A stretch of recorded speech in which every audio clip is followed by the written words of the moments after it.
Oi, gente, como é que vocês estão? Vocês estão todo mundo bonzinho? Bom, vamos lá para mais uma live, né? Você que está assistindo no gravado no YouTube, na aba comunidade aqui do YouTube, eu coloco todas a grade de live aí para vocês. Então, você que está pelo YouTube, que é assistir a live, você fica ligadinho na grade de comunidade, que todas as vezes eu coloco lá para que vocês participem das lives, certo, gente? Certo? Live de hoje. Eu acho, não sei, mas eu acredito que será a última live que eu farei este ano, tá? Por quê? Por causa de agenda dos doutor, né, gente? E eu não vou meter a besta de pedir live em dezembro, né, galera?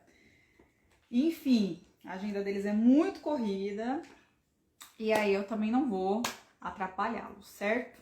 Bom, a live de hoje é com o Dr. Fábio Lopes, ele é cirurgião de cabeça e pescoço. Nós vamos falar do quê? Do tema principal desse canal, dessa pessoa aqui que vos fala, que é tumores na zona parótida, certo, gente? Enquanto a galera vai entrando aí, gente, boa noite pra vocês. Deixa eu caçar o doutor aqui, que eu acho que ele já entrou. Tô chamando aqui o pessoal também, pra todo mundo participar. Aproveitem, faça a pergunta de vocês, que hoje eu vou tentar fazer todas as perguntas possíveis e impossíveis. Coitado, doutor. Tá pensando, o que foi que eu fiz? Oi, gente, boa noite. Oi, doutor. Olá, boa noite. Tudo bem? Tudo bem?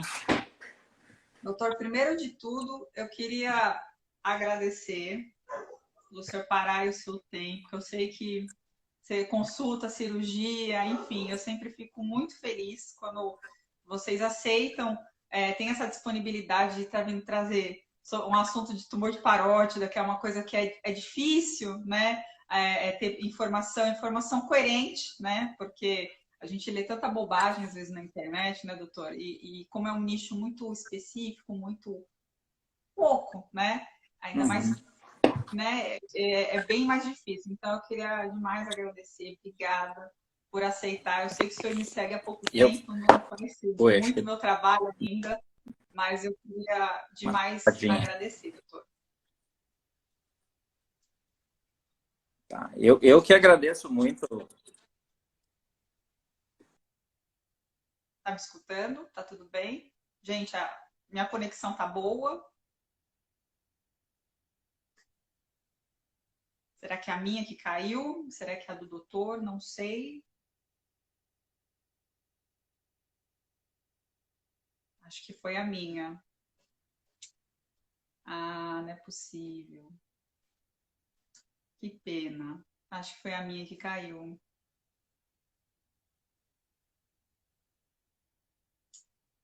Não foi a minha, gente? Ah, foi a do doutor. Que pena. Bom, eu vou esperar ele entrar de novo, tá? Para que a gente faça aí, comece a fazer a nossa live, tá? Gente, internet. Aqui, não sei na cidade de vocês, mas aqui em São Paulo tá um pé d'água. A minha luz piscou 3 vezes. Aí eu falei, Jesus Cristo, eu tenho live para fazer hoje, pelo amor de Deus. Não apague a luz, né? Então, por isso que eu fiquei aqui rezando também. Então, assim, gente, conexões acontecem.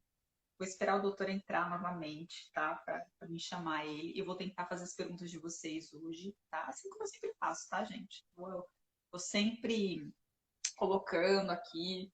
Vocês estão me escutando, né, gente? Foi a conexão dele mesmo. Mas a hora que ele entrar de novo, eu já coloco ele novamente, tá, gente? Não se esqueçam de deixar o like de vocês, mandar o coraçãozinho, todas aquelas palhaçadas, né, que a internet pede, que é importante.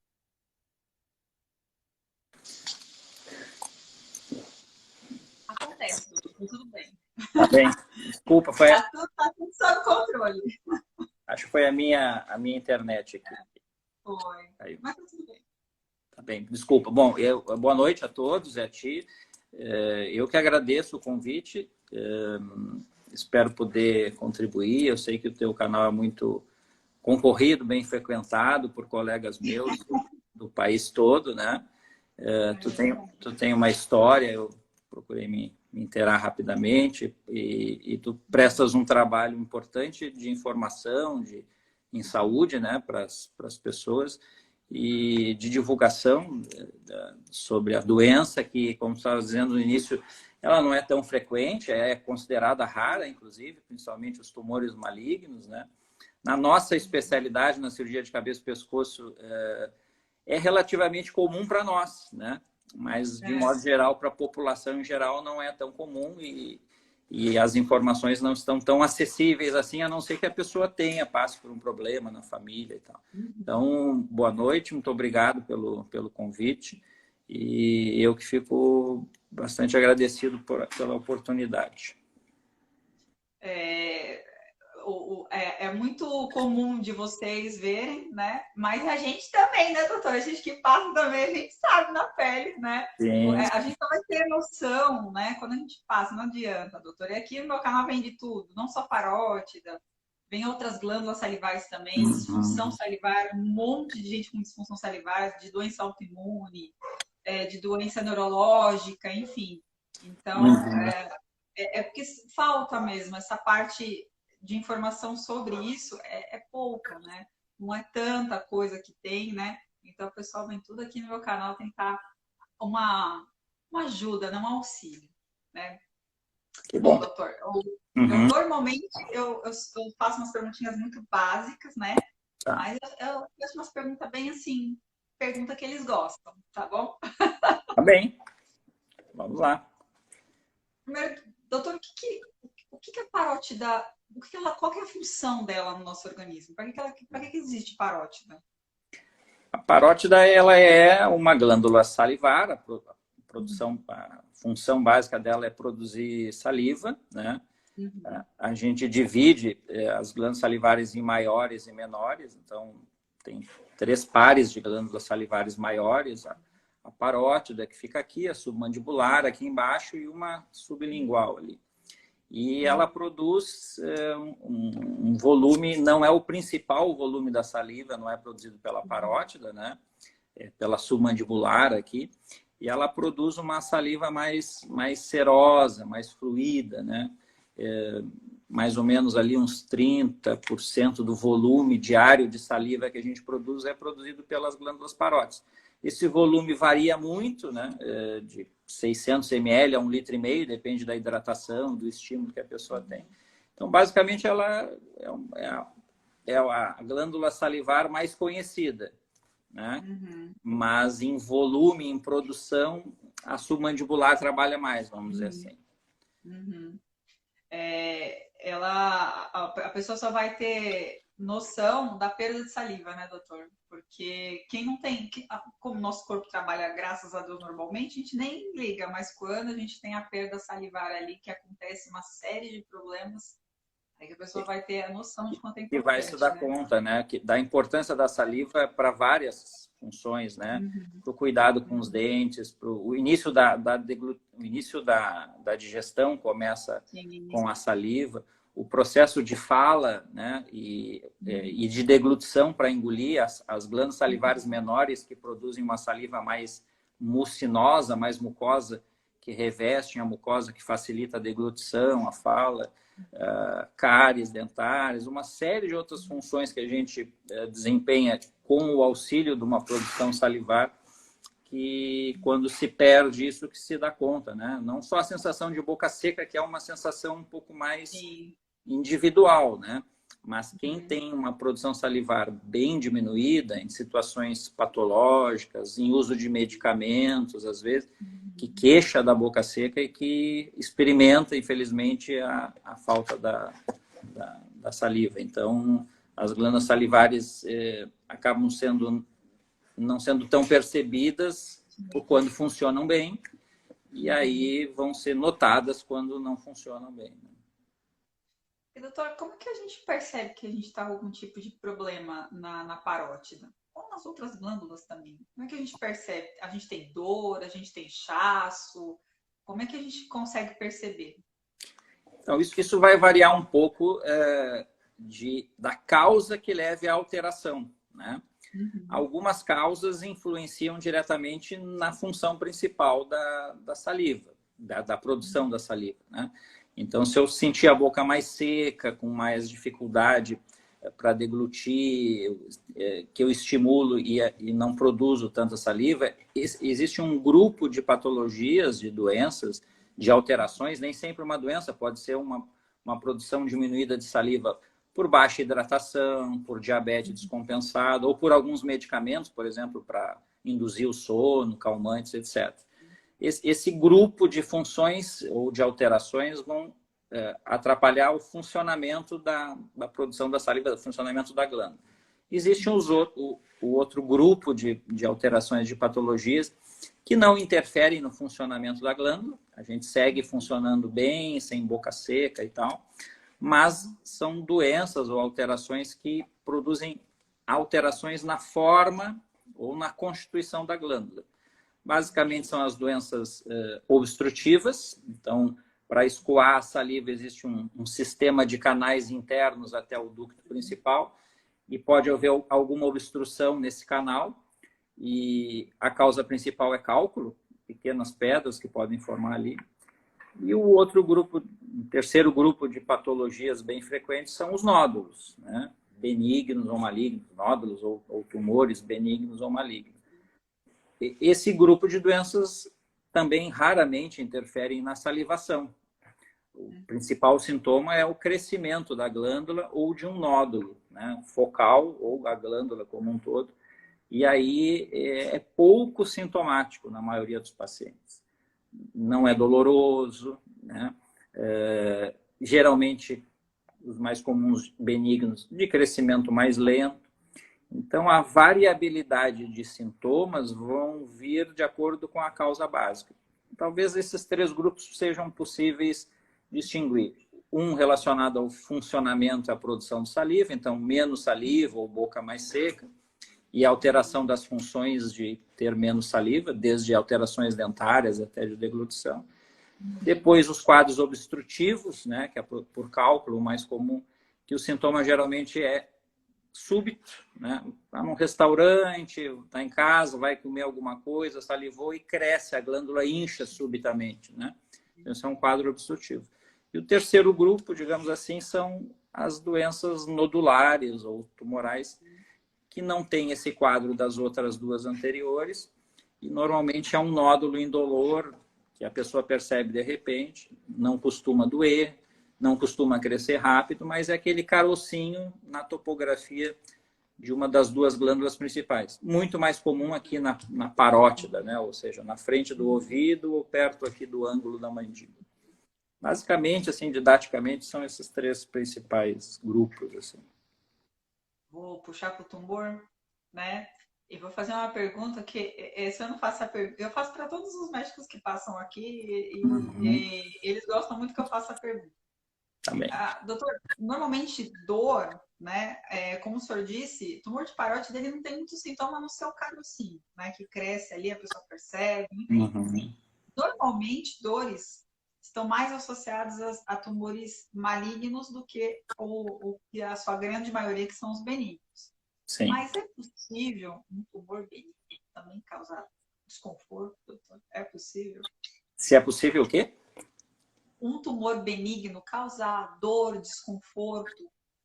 Olha, não é tão frequente. Ele vai depender um pouco mais do tamanho dele e da localização dentro da glândula, né? O mais comum é na parótida. Então, a gente percebe pouco como a dor ou desconforto o principal sintoma, né? O que a gente vê um pouco mais comumente é depois que o paciente descobre que aquilo é um tumor, ainda sem um diagnóstico e tal, aquilo passa a incomodar mais. Né? E tem um efeito, não que seja puramente emocional ou psicológico, mas a pessoa diariamente lembra que tem alguma coisa estranha e aquilo passa a incomodar, às vezes até provocar um desconforto local, em que a gente não associa um desconforto por compressão de algum nervo sensitivo, etc., mas sim pelo medo do diagnóstico. Isso é bem frequente, assim, esse desconforto passar a ser mais frequente por essas outras questões que envolvem a dúvida, o medo da cirurgia, porque é o único tratamento. Mas na prática mesmo, como tu mesmo disseste, o principal sintoma nos tumores, mesmo benigno maligno, serem dor, não é tão frequente, né?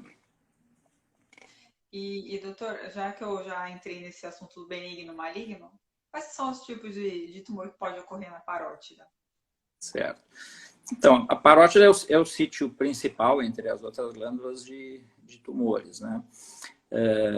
Ele é, felizmente, a maioria dos tumores são benignos. Isso já é uma grande vantagem. Eu uso...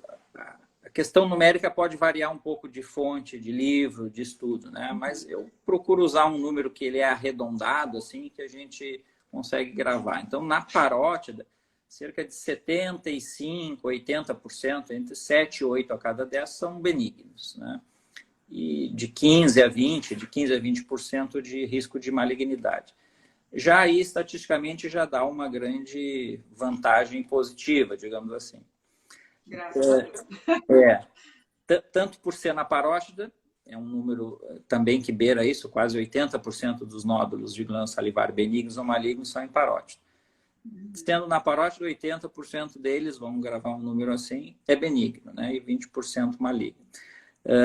E dos tumores de todos os tumores, vamos dar um número aproximado, a gente tem mais ou menos uns 10 tipos de nódulos ou de tumores benignos e quase 20 tipos, ou perto de 20 tipos de tumores malignos. Há uma variabilidade um pouquinho maior de câncer de parótida, né?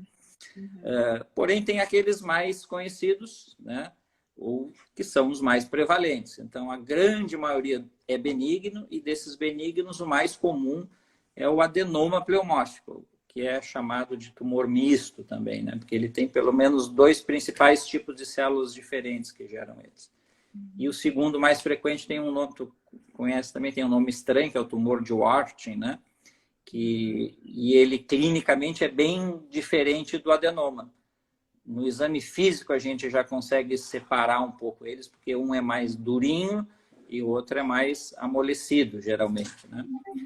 E depois nos tumores malignos a gente tem o carcinoma mucoepidermoide, que via de regra costuma ser um tumor pouco agressivo. Tem os pouco agressivos e os mais agressivos. Mas o tumor mais frequente, felizmente, ele costuma ser também um pouco agressivo, que é o carcinoma mucoepidermoide. A variabilidade é muito grande, assim. Então, existem até 30 tipos diferentes de tumores. E cada um é uma característica curiosa, assim, né? E interessante da glândula salivar. Cada tipo de tumor benigno e maligno, ele tem uma biologia diferente. Um risco de comportamento mais ou menos agressivo diferente. Um tem mais risco de implantar no próprio nervo, outro tem menos. Um tem mais risco de metástase à distância, que felizmente é raro, outros mais metástase para o pescoço.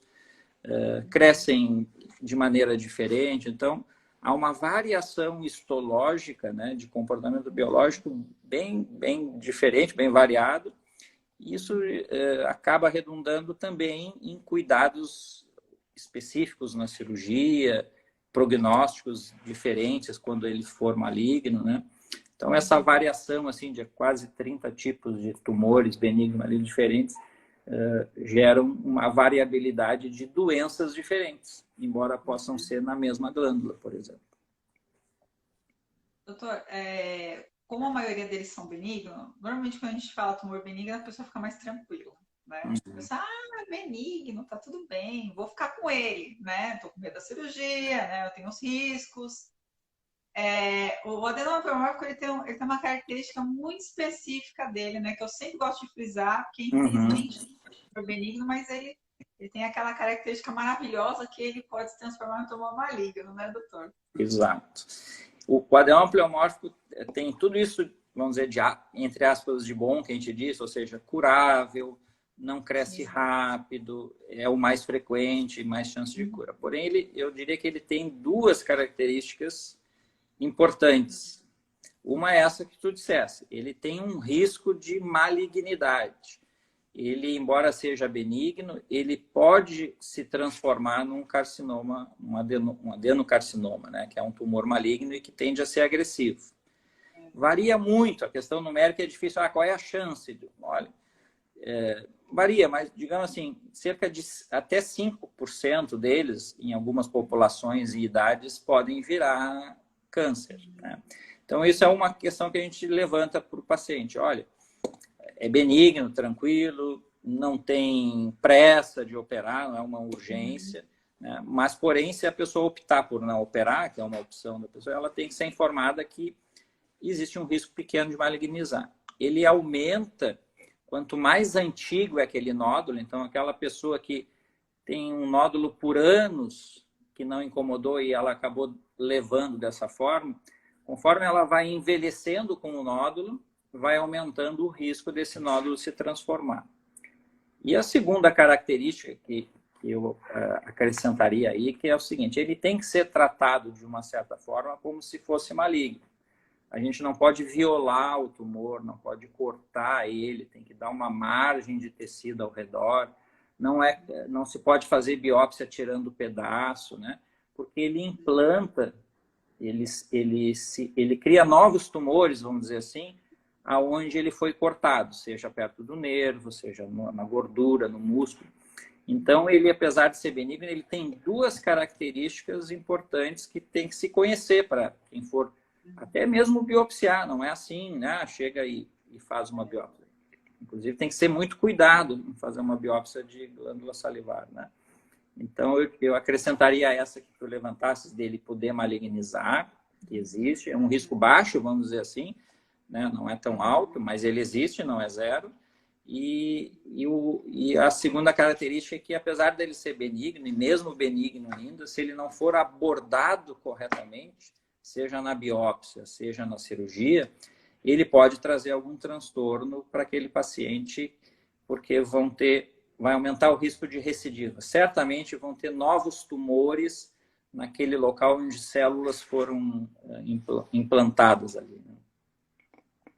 É o famoso tumor encapsulado, né, doutor? Se Isso. rompe a cápsula, aí as bolinhas espalham, né, e pode ir para outros lugares, né? Exatamente. Esse é um conceito que a gente tem que lembrar, porque às vezes assim, a parótida, como a gente falou lá no início, às vezes ela não é muito lembrada ali, não é só pelo público leigo, às vezes até pelo médico, assim, mais generalista, que esquece, que acaba indicando ou eventualmente fazendo uma biópsia em algum carocinho. É um lipoma, é um nódulo de gordura, é um cisto sebáceo, né? Pensa naquilo que é mais comum. E às vezes acaba fazendo uma biópsia ou tentando operar com anestesia local e tal, e violando. A gente diz violar é cortar a cápsula, né? E aí está feito um processo que a gente chama de iatrogenia, né? Pode complicar mais do que ajudar, né? E, doutor, existe um outro tipo de tratamento para tumores da parótida sem ser a cirurgia? Tem um remedinho que a gente toma, um chá e dissolve? Existe isso? Uma vitamina, A pessoa me pergunta muito. Olha, infelizmente, para esse caso e para vários outros, a gente ainda não tem uma solução fora da cirurgia, né? Então, não tem medicamento, não tem tratamentos, não tem nada que a gente consiga substituir. Basicamente, quando eu dou o diagnóstico para um paciente, eu disse, olha, ele tem duas escolhas, tratar ou não tratar, né? E se for tratar, é fazer uma cirurgia. A gente não tem outra alternativa. Mesmo para os tumores malignos, né? A químio, a rádio, a imuno, se tiver indicação, ela é pós-cirurgia, né? Via de regra. Obviamente, às vezes tem tumores que não dá mais para operar. Aí se lança a mão para outras terapias, mas também são essas clássicas conhecidas. Então, nódulo de glândula salivar, seja ele qual for, ele só tem, até então, única e exclusivamente tratamento cirúrgico. Toda cirurgia tem risco, né, doutor? Uhum. Mas a da parótida, ela tem uns riscos especificamente dessa cirurgia, né? São o que pode ocorrer aí nessa cirurgia, doutor? Então, como tu disseste, como todas as cirurgias, os riscos inerentes a qualquer uma, aqueles conhecidos, infecção, né? Fístula, seroma. Uma parótida envolve glândula salivar, então pode ter um acúmulo de saliva, uma fístula salivar e tal. O ponto principal na cirurgia da parótida que configura para ela o principal risco da cirurgia é porque dentro da glândula passa o nervo facial. Então, esse é o temido risco, ou seja, o cirurgião, seja onde for que o paciente operar, se ele operar aqui no Brasil, nos Estados Unidos, no Rio, São Paulo, aqui no Sul, o cirurgião, ele obrigatoriamente vai ter que se preocupar com o nervo facial, vai ter que procurar o tronco do nervo facial para fazer a separação de parte da glândula ou do nódulo, que certamente vai estar muito perto dele. Então, o risco primordial da cirurgia de parótida é a paralisia facial. Felizmente, ela é pouco frequente, ela é um risco presente 100% das vezes. Todo mundo que vai fazer uma cirurgia de parótida tem que saber que corre esse risco. Ah, mas ela é muito frequente? Não, felizmente ele é pouco frequente, condicionada a alguns fatores, né? Então, a cirurgia de parótida, como a cirurgia de cabeça e pescoço, de modo geral, é uma cirurgia, primeiro, muito anatômica, né? Todas as estruturas estão muito próximas e, às vezes, estão encostadas. Nervos, veias, artérias, glândulas. Então, a primeira é muito anatômica e quem opera o conhecimento anatômico e da especialidade é um fator determinante. Então, fazer determinada cirurgia com alguém que é especialista naquela cirurgia faz diferença. Isso é uma questão básica. E hoje em dia, de algum tempo até para cá, a gente tem o auxílio de algumas tecnologias, de modo geral. Em todas as cirurgias a tecnologia vem acrescentar. E na cirurgia da parótida a gente tem o monitor de nervo facial, que é uma tecnologia que não é indispensável, se faz cirurgia sem o monitor, mas acrescenta uma segurança maior para o cirurgião, para o médico, né? Em alguns momentos críticos que às vezes a gente não prevê pré-operatoriamente encontra ali, ajuda muito.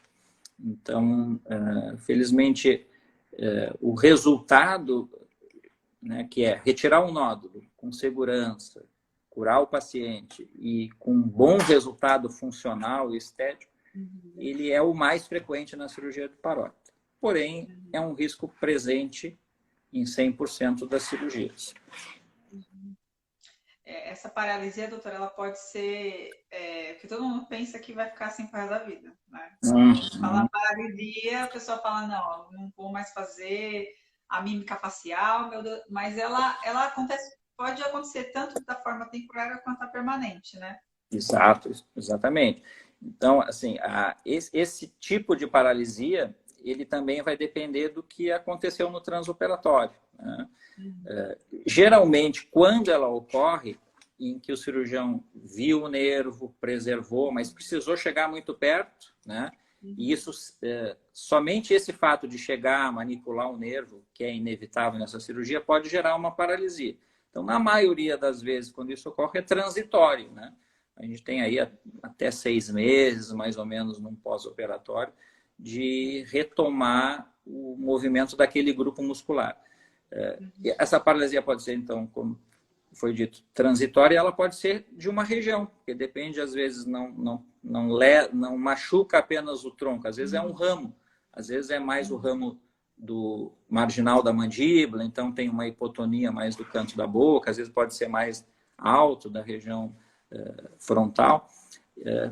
Então, quando existe, ela tende a ser um pouco mais transitória, ou seja, recuperação, fisioterapia pós-operatória e tal, recupera, e às vezes muito antes desses 6 meses.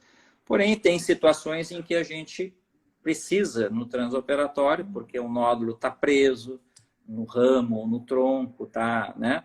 Em que a gente sabe que é um tumor maligno, e alguns tipos de tumor maligno têm um risco maior de se propagar pelo nervo, então a gente acaba tendo que adotar uma conduta cirúrgica mais adequada àquele tumor, que muitas vezes é a ressecção de parte do nervo. E aí a gente já sabe, bom, tem um risco maior de paralisia mais definitivo. embora quando isso ocorre se pode lançar mão de técnicas de tentativa de reconstrução do nervo. Se é um fragmento muito pequeno, a gente pode religar o nervo na cirurgia. Às vezes pode se fazer enxerto, quando eu preciso tirar um fragmento maior do nervo, um enxerto de um outro nervo da região em que a gente enxerta naquele fragmento que foi ressecado. A gente sabe que o paciente nessas situações, digamos assim, mais graves, mais específicas, ele acorda com uma paralisia e ele vai trabalhar, né, no pós-operatório para que esse nervo que foi religado ou enxertado, que ele volte a recuperar a sua função, que às vezes recupera, às vezes tem uma recuperação parcial, nem sempre tem uma recuperação total. Mas isso, digamos, tem que ser tratado, combinado, estabelecido, e geralmente no pré-operatório também, embora existam situações que a gente não prevê e que o transoperatório nos revela. Né? A parótide é a caixinha de surpresa. Que pode acontecer, Exatamente. né? Uhum. Que pode acontecer. Doutor, tem uma outra condição pós-operatória que o pessoal tem bastante também, inclusive eu também já tive, que o senhor falou bem no comecinho, que é o tal do seromosaliva, né? O fístula salivar. Uhum. Eu vou até fazer, vou aproveitar e fazer essa pergunta que eles gostam. Doutor, aquilo ali, aquela aguinha que a gente se come, incha no pós-operatório, aquilo ali é seroma ou é saliva? Ou é os dois? As três alternativas podem ser marcadas, né? Uhum. Às vezes é difícil de distinguir mesmo, né? E isso vai depender um pouco da extensão da cirurgia, do tamanho do nódulo, né? Comumente, o seroma é uma complicação muito comum em todas as cirurgias, quando a gente desloca muito, né, muito tecido, faz um retalho muito grande, envolve linfonodos. E a saliva, a gente vai seccionar a parte da glândula, às vezes abrem pequenos canais, né, que depois eles se fecham, então é uma complicação temporária possível. E às vezes pode ser misto. Então, claro, quando a gente funciona no consultório, esvazia, às vezes consegue ver pela coloração e tudo, né? Pela localização e tal. Então, pode ser uma coisa, pode ser outra, pode ser as duas. Então, as três alternativas. E também tem outra coisa que também é confundida, né, doutor? Mas que é a síndrome de Frey. A síndrome de Frey é a mesma, parece muito, só que ela é tardia, né? Ela vem mais tarde. Né? Ela vem mais tarde porque precisa haver uma conexão entre terminações nervosas do nervo facial, que é parasimpático, que se conecta anomalamente, de maneira inadequada, com as glândulas produtoras do suor da pele, né?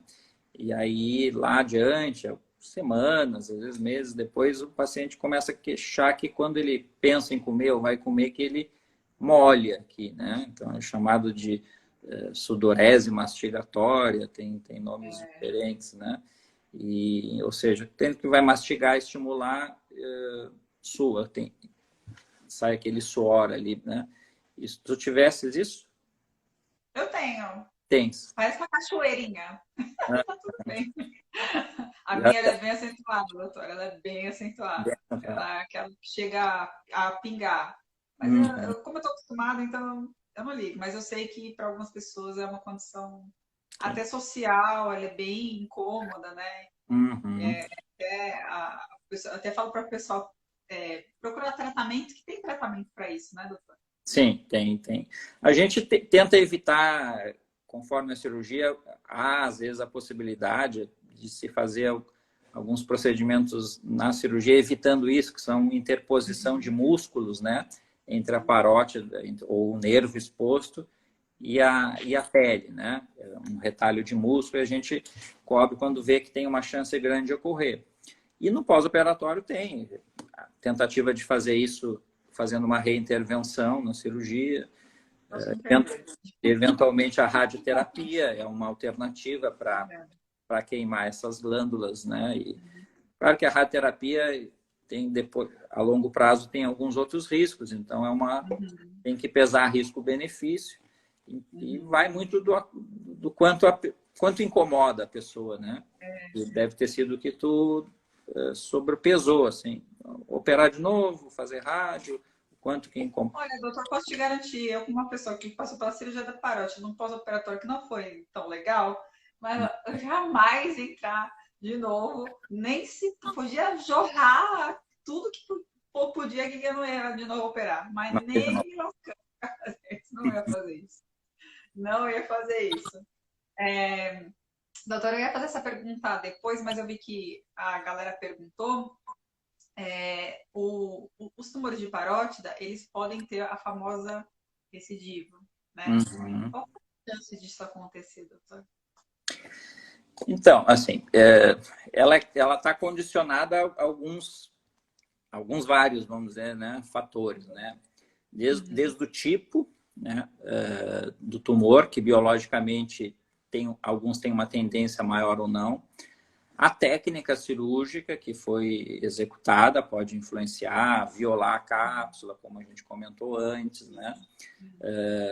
Por exemplo, em tumores que têm uma infiltração maior, ser mais econômico na margem, né? E tem questões muito individuais que aparecem depois, né? De pacientes que têm recidivas, aí não do tumor na parótida, recidiva regional que a gente diz, né? Ou seja, aparecem metástases ganglionares para a região, elas são pouco frequentes, né? Mas tem pessoas que podem desenvolver. Então, são recidivas não do tumor primário, mas recidivas nos linfonodos, né? Varia, basicamente isso depende muito do tipo do tumor e da conduta cirúrgica, né? Na forma como foi abordado aquele paciente, a margem que se deu, o cuidado com a peça no transoperatório para manter o tumor íntegro, sem ser violado, sem ser manipulado. As recidivas, boa parte delas dependem desses fatores, né? Do tipo do tumor e da própria técnica e tática cirúrgica adotada para o tratamento.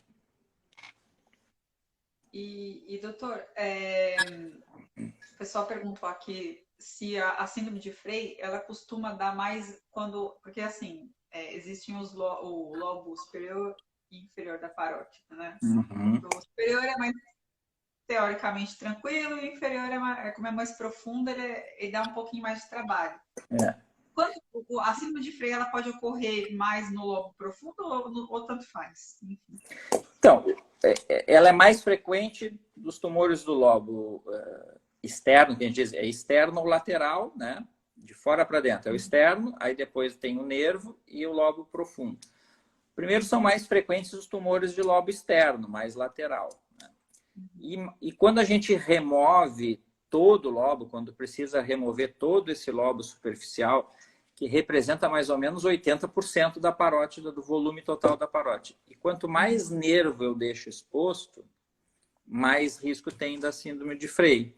Então, é uma proporção relacionada ao lobo acometido, que é estatisticamente mais frequente no lobo externo, e também da necessidade de quanto desse lobo eu preciso remover, né? É um somatório desses dois, principalmente desses dois fatores, né? Porque, por exemplo, para acessar o lobo profundo, eu já precisei remover, muitas vezes, o lobo superficial. E aí, quando eu removo os dois, porque tem tumores do lobo profundo que, felizmente, são menos frequentes, em que a gente expõe mais o nervo, tem um risco maior de paralisia, né? E aí, para isso, eu acabei, muitas vezes, retirando os dois lobos, deixando sem parótida nenhuma e o nervo todo exposto, né? Tem um risco maior de paralisia, tem um risco maior de... Se manipula mais o nervo nessas situações e tem um risco maior de complicação das mais frequentes. Uma delas varia um pouco, mas até tem trabalhos que é 25%, até 30% de estudo retrospectivo mostrando algum grau de síndrome de Frey, de maior volume ou menor volume, né? Então, ela é mais frequente do que se gostaria mesmo, né? Eu vou fazer essa pergunta. Eu nunca fiz essa pergunta, não, tá, doutor? Mas eu vou fazer porque tem muita gente, tem muita gente perguntando aqui. Ó, normalmente, doutor, acho que qualquer cirurgia de qualquer pessoa, a gente sempre sente umas coisas. Tecido cortado não é mais igual, né, doutor? A Aham, pessoa que opera uma coisa não fica mais. sim. Só que a da parótida, a gente tem algumas sensações estranhas, esquisitas, né? Tem várias pessoas perguntando sobre se é comum, depois de um certo tempo de cirurgia, Hum, sentir esses repuxos, né? Essas coisas esquisitas que a gente sente, né? uhum. Repuxo na cicatriz, às vezes o tempo muda, dá uma alteração. É normal acontecer isso, doutor? É normal, é esperado ter isso, né? É. E isso, primeiro pela região, né? A gente tem uma região bastante vascularizada, bem sensível. A gente aborda a orelha, né? Acaba às vezes tirando até o pavilhão do lugar, tem um nervinho sensitivo que passa ali, músculos nessa região e a cirurgia, a gente para ter acesso ao nervo e à glândula, faz um descolamento de retalhos importante ali, né? Então, a recuperação dos tecidos a esse tipo de cirurgia, ela é muito individual, mas é Uhum. sabidamente ao longo do tempo, né? E é bastante comum a gente ver isso no consultório, queixas desse tipo, né? Na sensibilidade ou perda de sensibilidade da orelha, vai voltando de cima para baixo ou de baixo para cima, demora meses. Às vezes tem pessoas que não ficam com a sensibilidade igual dos dois lados. A própria região da cicatriz, do corte, quanto mais extenso, mais a chance, né? A gente abre e depois sutura músculos ali internamente, e ele demora alguns meses a se recuperar. Então, a gente, às vezes o cirurgião, o médico, ele dá importância para complicações maiores e não ter complicações maiores. E às vezes o paciente também não tem as complicações, fica contente e passa aquilo, mas tardiamente vem pequenos sintomas que ele acaba valorizando. Sim. E a gente tem que valorizar, né? Seja esteticamente a cicatriz, seja esses sintomas que não são assim de grande impacto na qualidade de vida, mas incomodam. É relativamente frequente ter isso. Felizmente não é nada que impacta muito assim a qualidade de vida, mas é esperado, é esperado. Eu costumo dizer para o paciente assim, o corpo todo vai dar algum sintoma, às vezes até um ano depois da cirurgia, né? E essa adaptação, assim, tirou os pontos em 2 semanas, voltou à vida normal em 3, 4 semanas, mas lá a cirurgia demora um pouco mais, né? É um ano e pouquinho, tendo sintomas locais e tem que entender isso como parte do processo de cicatrização, né, interno.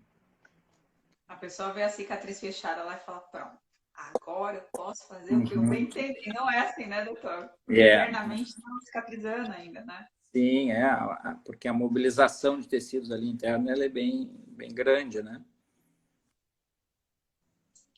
Doutor, ó, eu já vou até pegar o gancho. A pessoa foi lá, fez a cirurgia, retirou o tumor de parótida. Quanto tempo, assim, que normalmente... Eu sei que é muito individual, mas quanto tempo normalmente que a pessoa volta à vida dela normalmente? Uhum. Sim, eu costumo dizer, eu divido assim em dois períodos, assim, né? A recuperação imediata, né? Eu dou mais ou menos para o paciente, olha, de 10 a 14 dias requerendo cuidados muito específicos, né? Então, nesse período que ainda está com pontos, geralmente, às vezes fica dreno, dependendo da cirurgia, fica um dreninho que tem que retirar 2 dias, 3, 4 dias depois. Então, essa primeira semana, primeiras 2 semanas, é de um cuidado maior, né? Então, não dirigir, não levantar peso, algumas atividades em casa não fazer, né? Não cozinhar, não... Essas 2 semanas são as primeiras, né, principais. Dependendo da atividade do paciente, da atividade profissional, ele consegue voltar a trabalhar, uma coisa mais burocrática, sem muito esforço físico. Com 14 dias ele tá apto a voltar ao trabalho. Dependendo do trabalho, tem que esperar um pouquinho mais. Cerca de 30 dias depois, ele pode ter aquela vida quase normal, assim, voltar ao trabalho, voltar para uma atividade física sem muito impacto, né? Se correu tudo bem nesses primeiros 30 dias, normalmente é isso.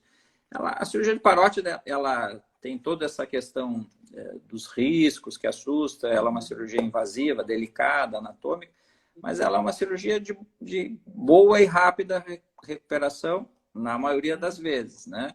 Então, 24 horas de internação hospitalar, né? Opera num dia, vai embora no outro, já falando, alimentação normal, se mobilizando, não é aquela cirurgia que fica com dor, tem que passar dias deitado. Não, mas ela tem alguns cuidados imediatos, que a gente diz, e eu, na minha prática diária, adoto 2 semanas mais restrita, de 2 a 4 semanas liberando uma vida mais normal. E 30 dias, se correu tudo bem, vida normal, normal mesmo. Eu vou fazer essa pergunta. Já fizeram lá em cima, mas eu sempre faço a pergunta porque eles sempre me pedem. Doutor, por que raios crescem tumores de parótide? Da onde que eles saem? Do que ele se alimenta? Por que a gente tem o tumor na parótide, doutor? Pois é, essa é uma resposta que a gente também queria ter, assim, se uma causa única, né? A gente acaba usando em medicina aquela resposta, olha, é uma predisposição genética, isso engloba né? Ou seja, tem pessoas que tem, entre aspas, são sorteadas para terem esse tipo de doença e algumas outras, né? O que a gente vê, às vezes, que é o perfil epidemiológico, como a gente diz, assim, a gente traça assim, quem tem essa doença, qual é o perfil mais comum desse grupo de pessoas. Então, tem uma predominância um pouco maior para mulheres, né? Alguns tumores têm uma faixa etária, são mais prevalentes entre os 40 e 50, 60 anos dessa faixa etária. Alguns deles estão em relação, hoje em dia, com o cigarro, mas muitas das pessoas que têm nódulos na parótide não fumam, então a gente não consegue dizer que é disso ou daquilo, né? Que, de maneira que a gente diz assim, olha, evita isso ou não faz isso, que não vai ter, né? Então, como várias outras doenças, a gente não tem uma causa única determinante. Ela é chamada de causa multifatorial, porém, o principal é uma predisposição de algum gene, né, alguma alteração própria desse grupo de indivíduos que predispõe a aparecer em algum momento da vida essa doença, né? Ou seja, tem uma série de estudos, especulação, mas não tem uma causa específica, né, doutor? Não tem isso aqui. Exato. Ainda não dá para a gente bater o martelo, né, e dizer exatamente é disso, né? A gente tem alguns indícios digamos, de fatores de risco que são assim chamados, mas tem muitos pacientes que desenvolvem e não têm esse fator de risco, né? Então Posso dizer por experiência própria que não só eu, mas tem muita gente que também todos aqueles fatores de risco relacionados, não fuma, não bebe, tem menos de 40 anos, né? Tem muita gente que infelizmente acontece, né, doutor? Tá fora da estatística, o que não quer dizer que né, seja impossível fora do maior grupo de ocorrência. Então, isso é muito comum para algumas doenças. A gente estabelece um perfil, mas não está dizendo que fora daquele perfil não possa ter, né? Então, na parótide tem muito disso. Tem esse perfil clássico, mas com alguma frequência a gente vê pessoas que não são desse perfil, né? Não são predominantes mulheres, não fumam, não bebem, têm uma vida saudável, não tem história na família, ninguém na família teve, e pronto. E aqui, quando vê, tem. E às vezes tem mais de um, em mais de uma glândula, em tempos diferentes, né? Vamos dizer, são sorteadas, né, com isso. E aí é comum essa pergunta, né? Mas por quê? Tem que ter alguma, né, explicação para eu quero saber por que eu fui premiado com isso, com mais de um nódulo. Tem pacientes que às vezes não é nem recidiva, são novos nódulos em glândulas diferentes, né? Eu acho que a gente vai, em breve, vai talvez descobrir pela questão genética, assim, né? Deve vir dali uma indicação melhor dessa causa. Tomara, doutor, que alguém descubra alguma coisa, né? Que assim a gente consegue. Felizmente e infelizmente, o tumor de parótida, ele é algo que não é constante, né? Então, os estudos que tem é aqueles estudos que é bem antigo, né? E ninguém vai reciclar aquilo, não tem a maioria das pessoas não tem, graças a Deus, tumor de parótida. Então, fica sempre naquela estatística, né? É que assim, a prevalência é baixa, né? Então, em nível populacional, geralmente as pesquisas mais se direcionam para aquilo que tem maior ocorrência. Natural que isso, né? Então, como tu está dizendo, acabam se pesquisando mais o que é mais comum e negligenciando os estudos para outras questões que são menos frequentes. E assim, os tumores de parótida são 0,5% de todos os tumores, né? E dentro dos tumores de cabeça e pescoço, 3% só, né? Então, também dentro da nossa especialidade, o câncer, aí estou falando dos tumores malignos, né? São pouco frequentes. Por outro lado, os tumores benignos, felizmente, são os mais frequentes e a gente acaba vendo com alguma frequência, mas se pegar o total da população, tem muitas outras doenças que têm maior prevalência e aí acabam justificando mais estudos, né? Sim, sim. Bom, doutor, olha, o meu tempo já acabou, infelizmente, senão eu podia ficar aqui fazendo mais um monte de perguntas. Mas passou muito rápido. Não, eu também acho que passa rápido, mas enfim. Doutor, olha, primeiro, de novo, obrigada por disponibilizar o seu tempo. Eu sou uma pessoa muito abusada mesmo. A pessoa me dá uma corda, eu já peço outras lives, eu já falo. Eu acho que o senhor já deve ter percebido que os doutores sempre voltam para fazer outras lives, porque tema de parótida, doença de parótida, o câncer de parótida, né? Rádio, químio, enfim, outras glândulas salivares. Então, assim, tema é o que não falta. Então, eu quero, primeiro de tudo, obrigada, doutor, pelo tempo, pela paciência de estar aqui, de estar respondendo as perguntas. E quero convidar o senhor para voltar, porque tema é o que não falta, assunto é o que não falta. Tá ótimo, eu gostei muito, passou rápido, nem percebi. Passou, né?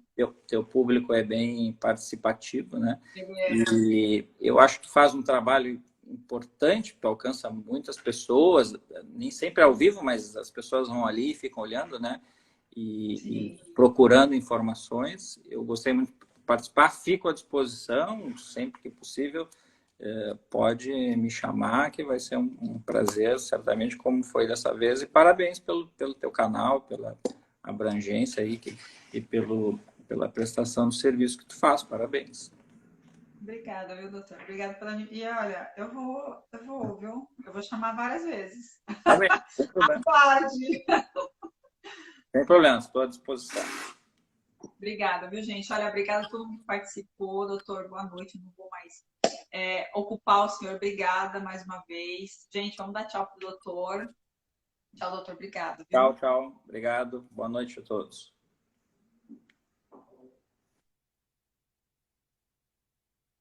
Gente, obrigada por vocês terem participado.